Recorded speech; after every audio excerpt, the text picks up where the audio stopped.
Welcome back yet again, DLF Trade Show. Very good show. Whoop. All right. Well, you're gonna notice. Let's talk about the elephant in the room. We're wearing the same clothes. We have been bunkered down for a week preparing for this show. We're both going on vacation next week, so we're recording 2 shows in a row. So in case something weird does happen in the next week with what's been going on in the past few weeks in the NFL, there's a very good chance something weird is going to happen. So apologize if this just makes part of the show completely useless. But no, none of this show is useless. We're awesome, even if the facts are completely wrong. Yeah, and it's Dynasty. It's more than just 1 week. It might just be, it's like the championship week, but it's still more than 1 week. Yeah, exactly. Or next week is semis. I don't know. We're not going to dwell on this too long because I am Russ Fisher at Dynasty Outhouse. He is Addison Hayes, Adam Hayes _.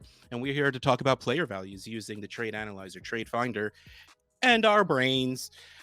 Last week, we did players that we felt gained a lot of value from August until now. So, logical step, people. We're going to talk about players who we feel lost a lot of value from August until now. Let me clarify one thing. It's not who we felt. This is actually mathematical based on a tool on DLF. Oh. Based on ADP. See, okay, good, because this is like, it's funny. Usually we're going back and forth like, oh man, what do we talk about? What do we talk about? We could do this guy. We could do that guy. We could do this guy. This was the first time Addison's like, we're going to do this. We're going to do that. Okay. So yeah, I had no part in this. So I didn't realize that he actually used numbers for it. It's called the change in player value tool on DLF. You get it whenever you become a subscriber, just like you do gain access to the analyzer and the trade finder and stuff that we're talking about today. But change in player ADP, you can select 2 months or however long in a time range, and it will show you the players who gained and lost the most value in ADP. So, and it's based on a mathematical formula as well. It's not like, oh, they went from 10 to 20, so they lost 10. No, there's like a formula. Spots up top are worth more than spots at bottom. Yeah. So when we talk about this first player here, exactly, and we say that he lost a lot of value, it's relative to where he was before the season started. Yeah, let's just jump straight into it because we're going to talk about Dalvin Cook, which it's tough to, man, like he's still doing it. He's still doing really well. He's 26, going to be 27 next year. He comes in a 12-team Superflex league, comes in on the analyzer at 585.9.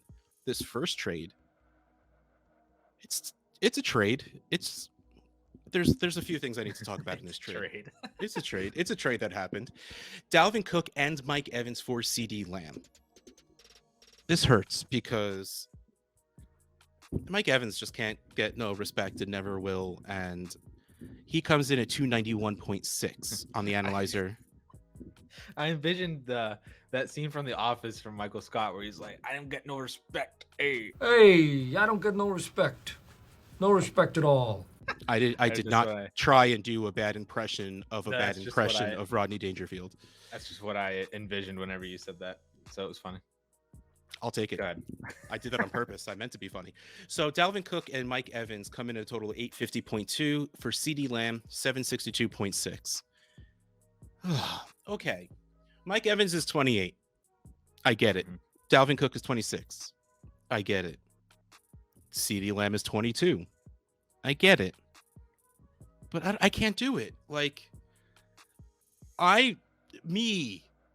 trade guy, always thinking of value. Man, the difference in points would be a lot. Like, I still think Dalvin Cook and Mike Evans will be Dalvin Cook and Mike Evans for at least 1 more year, if not 2 if we're lucky. At least on the Cook side. Evans is what Evan is. He's big. He'll jump over people to catch the ball and then fall down. Yes. So I want CD Lamb on my team. I really do. I don't want to pay this high of a wide receiver to make that move.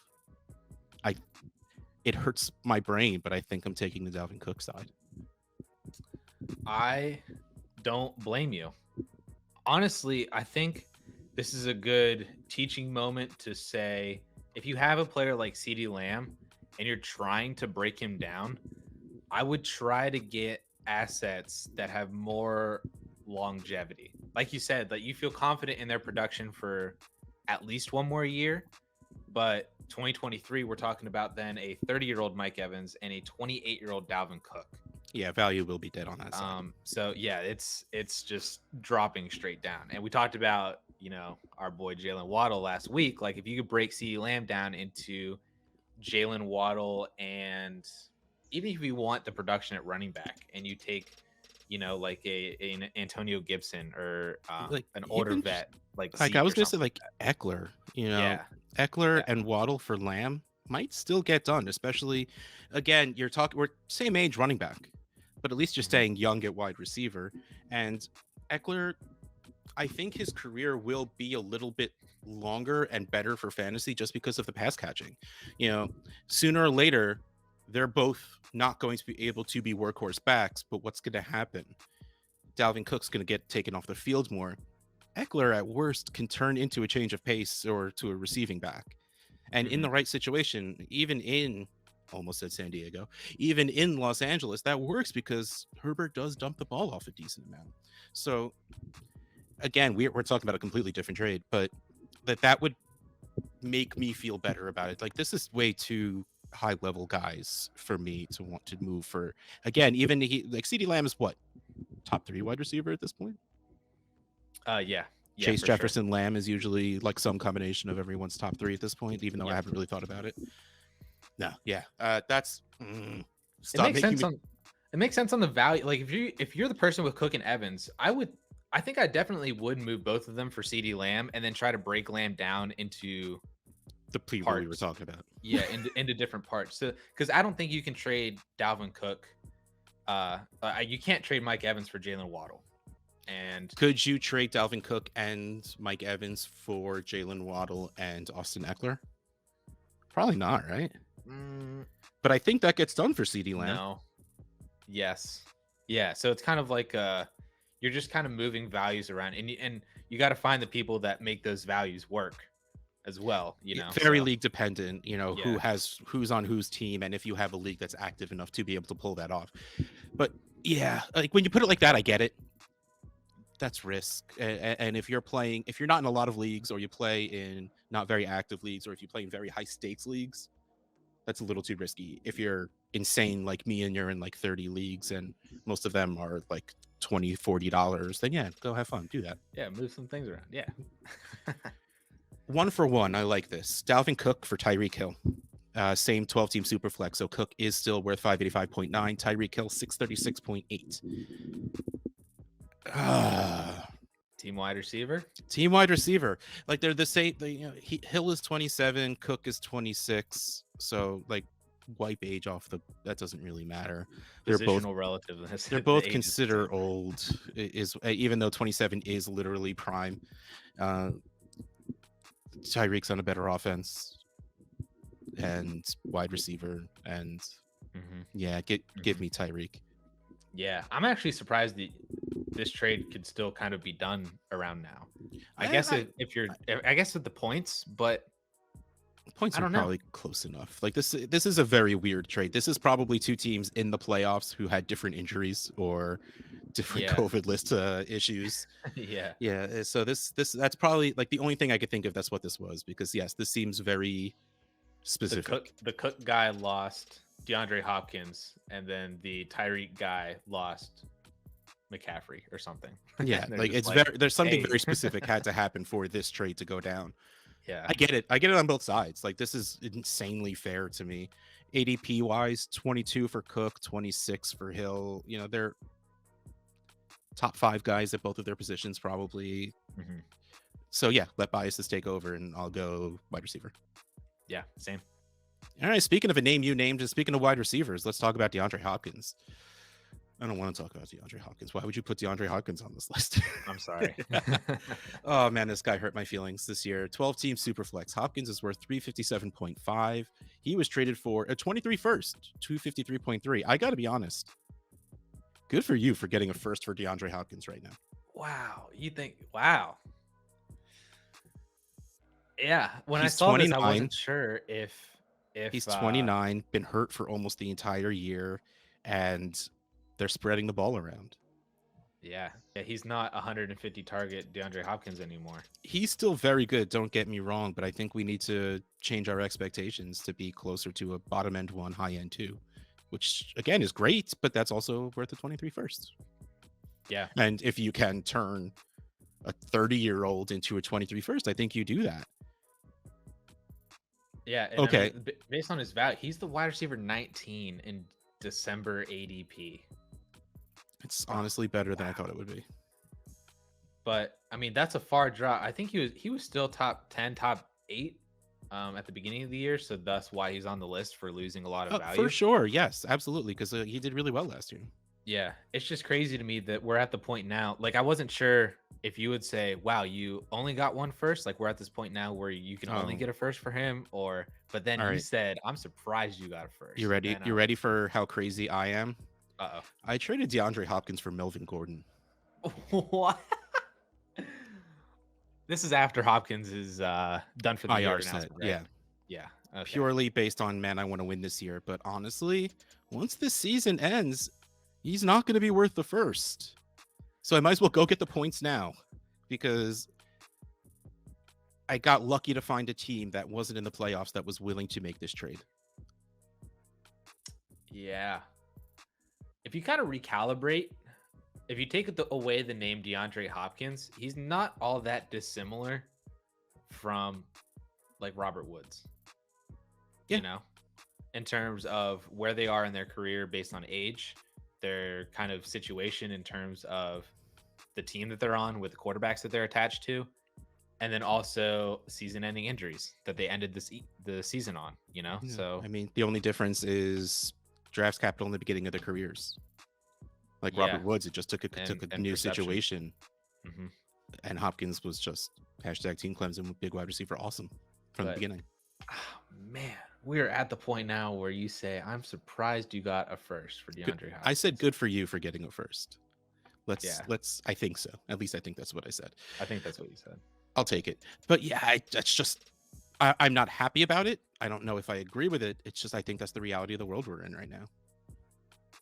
All right. That's where we're at. All right, let's talk about this big boy one. DeAndre Hopkins, 24 first. DeAndre Hopkins, a 24 first, a 22 second, and Laviska Shenault for Austin Eckler. Yeah, give me Eckler. I mean, this is honestly pretty easy for me. 24 first, I couldn't care about. I get that it's a first, but oh man, 3 years. What am I supposed to do with that? Like, you shouldn't be able to trade 24 first. Stash and wait and hope that your league survives to 2024. Yeah, that's 22 seconds nice and all, but that is what it is. And then Viska, fingers crossed that a new offensive coordinator comes in and uses him better. I would do that to go get Austin. I would trade all that away to go get Austin Eckler. A, score points right now. B, score points in a year for the next year or two. C, there's so much less worrying that you have to do compared to Hopkins and Viska for Eckler. Yeah, exactly. Easy for me. You're just combining a lot of assets that are just kind of meh into a top 5 scoring running back. So yeah, let's actually talk about the values. Talk about the analyzer. The total package is 651.4, Eckler 527.5. Honestly, in a 4-for-1, you should probably be paying more than that. Like, that's not much of an overpay. Mm-hmm. And it's weird direction too. Like, if you're moving Eckler as a rebuilding team, you went to Hopkins. Well, that honestly, Hopkins was probably an afterthought at this point. It's like, oh no, the only way I can get this first, second, and Viska is if I take on Hopkins as well. In which case, you just try and get a first or a second for Hopkins. Like, if I could go, I mean, if he was playing, I would say then just go get another 24 first for Hopkins, because some other team that is competing will just be like, fine, I'll give up a 24 pick. But that's not where we are, because he's not playing for the season. Yeah. So that's. Even if I was rebuilding, that's a move I would make if I couldn't get a better deal. And I would go take a second for Hopkins and feel crummy about it. Try to get that 23 first. We just talked about. Yes, try and do that first. All right, so let's talk about more sad things. Well, Derrick Henry might be coming back soon, so it's not super sad. Oh, dude, I'm so ready for playoff Derrick Henry. You're just going to come back and run for like 200 yards. I'm so ready for it. I hope he does, just for the sake of football. I love good football. So, I mean, I would then be sad that I traded away all my Derrick Henry, and especially because in most of those leagues, I've either didn't make the playoffs or lost them already, thanks to Darrell Henderson. 12-team, one quarterback league. Derrick Henry worth 543.6. TJ.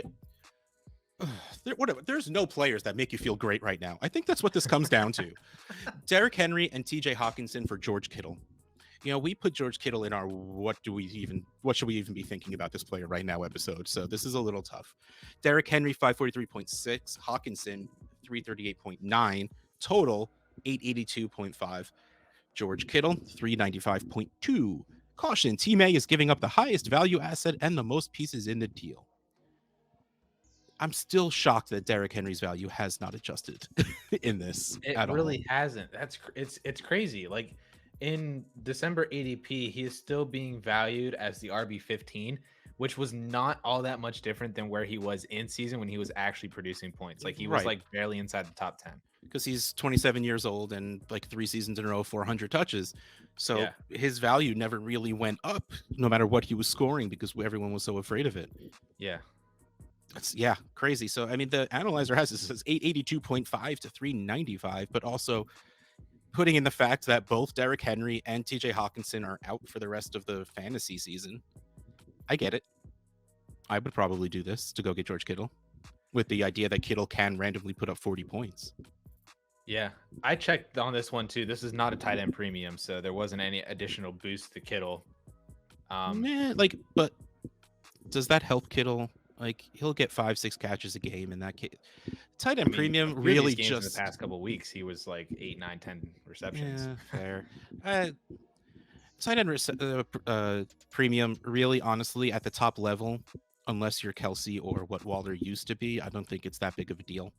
What really does is make really crappy guys be not as crappy. Because tight ends. Yeah. So like between Hawkinson and Kittle, the premium wouldn't really you might as well erase it at that point because that's it evens out between the two of them in the long run. Okay. But I easily right now on my team, if I'm in the playoffs, I easily trade Derrick Henry and TJ Hawkins for George Kittle. And I'm not that big of a fan of George Kittle, but I still do it. Yeah, no, I 100% agree with you. And I feel like at this point next year, you take on Derrick Henry now, you're going to get some monstrous production next year. And then you hope that, everything that we kind of loved about TJ Hawkinson coming into this year kind of comes more into fruition next year, hopefully with like a better offense maybe or some can't get better situation. I mean, Jared Goff threw for 11 touchdowns this year right now. And I don't think it can get any worse than that. There's probably a few quarterbacks that did that in 2 games. Not looking at the math of that one. Don't check me. It probably is legit. I mean, Brady's probably gotten 10 in a couple duo games. Yeah, so I absolutely understand doing this. It might hurt in a couple of months if Derrick Henry comes back healthy and TJ Hawkinson comes back healthy. You're absolutely taking a value hit, but you do have to take a value hit to go score points in the playoffs when you're trading away 2 injured guys. So right, I get it. And also clearly I get it on the other side as well, where if I'm not in the playoffs, I'll trade Kittle away, get 4 years younger at tight end and a guy I believe in, and get that value spike for Henry the second he comes back healthy. Amen. Next trade, 12-team Superflex, Derrick Henry 370.8 for James Robinson and Devontae Parker.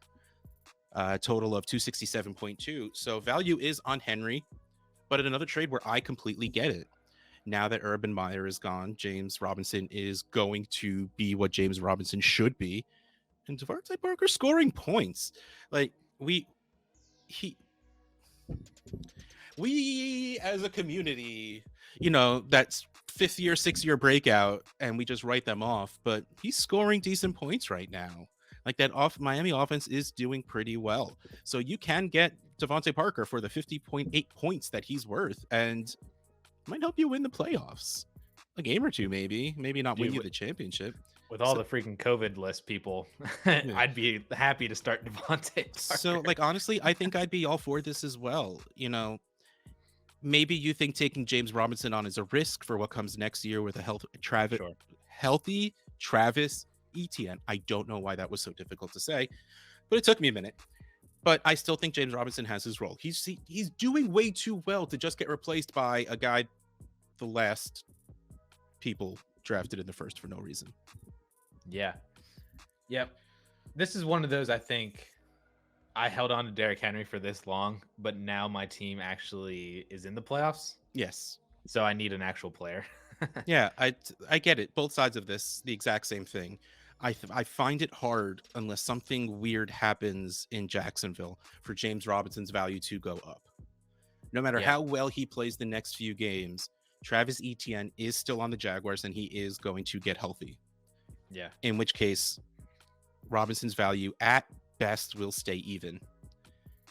Derrick Henry's value can go up. So trading these two guys away to go get a guy who can be worth well more than the 370.8 points he's worth right now in the analyzer.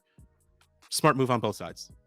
Yeah, this is one of those moves. Like when we talked about it a few weeks ago, would you take on Derrick Henry as a rebuilding team? This is one of those moves where I think it would make sense, to take on Derrick Henry for when his value does increase when he's actually scoring points next year. Yes. Or we see, even in January, I think when we see him come back and he rushes for 150 yards and 2 touchdowns in like the first playoff game, everybody's gonna be like, oh, boy, I wish we had Derrick Henry for the second half of the NFL season for fantasy, but it's just going to go right back to where he was for 2022. Yeah, agree. Speaking of agreeing, we're both going to agree that this is a bad trade. Our horrible trade is Dalvin Cook for DeAndre Swift and a 22 first. I get it. You made the playoffs. You're doing well. Swift isn't helping you do that. You don't add to Swift to go get Cook. You don't. Already now in the analyzer, Swift 684, Dalvin 607.5 in a 14-team Superflex. Imagine what it's going to be like in a couple of months. No, you don't do this. You don't do that. Like, if you felt the need to send Swift away for Dalvin Cook because you need the points, I wouldn't be happy about it for you, but I would get it. There's actually a handful of trades like that over the past few weeks of Swift for Cook. Yeah, I understand the need to do that because winning is always worth it. Mostly always worth it. It's not really worth it here. Like this, you're giving up a lot. A 22-year-old running back who is going to walk in as a top 3 running back next year, and a 22 first. I can't do that. It's honestly, I dislike this one less than I disliked last week's. So it's a not as horrible trade, but it's still pretty bad. Like there's just better things you can do without giving away your first. If you felt the need to move away from Swift, who is okay, don't forget right now it's the 22nd. Dalvin Cook is practicing. Yeah. What's the probability? I know this is in hindsight, but what's the probability that Dalvin Cook manager survived week 15? Like that would suck. Can you imagine you make that move and then week 15 hit you and you lose? And you did that for nothing, and that would, man. Yep. Oh man. I would not feel good about it. That is putting it very eloquently and lightly and maturely. I would not be happy about it. Yep. But I am happy to announce that this has been another wonderfully great episode of the DLF Trade Show. Russ Fisher, I have a secret for you. What's that? There's one more horrible trade. There's one more. You made me. Okay. Yes. No. All right. Fine. You needed me to do this. I get it. Okay. 12-team Superflex. Dalvin Cook plus a 22 first. What would you think you should be getting? Literally anything you want. Yeah. You know what I want? I want Adam Thielen and James Conner. That's what I want. You could have gotten those two for either of those pieces. Individually, yeah. I mean, maybe not for the first, but for Cook, you absolutely should have been able to. But like even in the analyzer, 215.4 for the two players. The first is worth 354.8. I don't know what you were thinking, person. Oh man, this is a horrible trade. So I found the first one first, the Swift and the first for Cook, and I was like, there it is. I found my horrible trade. And then I came across this after I scrolled down like one more, and I was like, oh man, this is bad. This is absolutely worth a double horrible trades.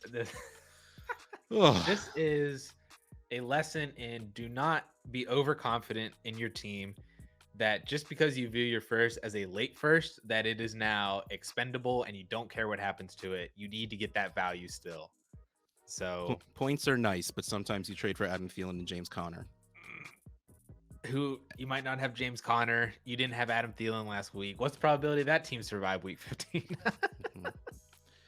Double buy, maybe? I don't know. Oh my gosh. All right. Well, you killed the vibe of my exit. So, I mean, I'm Russ sorry. Fisher at Dynasty Outhouse. He's still Addison Hayes at Hayes _ It just dropped that amaze after what he just did to me right there. DLF Trade Show, DLF YouTube channel. We'll catch you next time.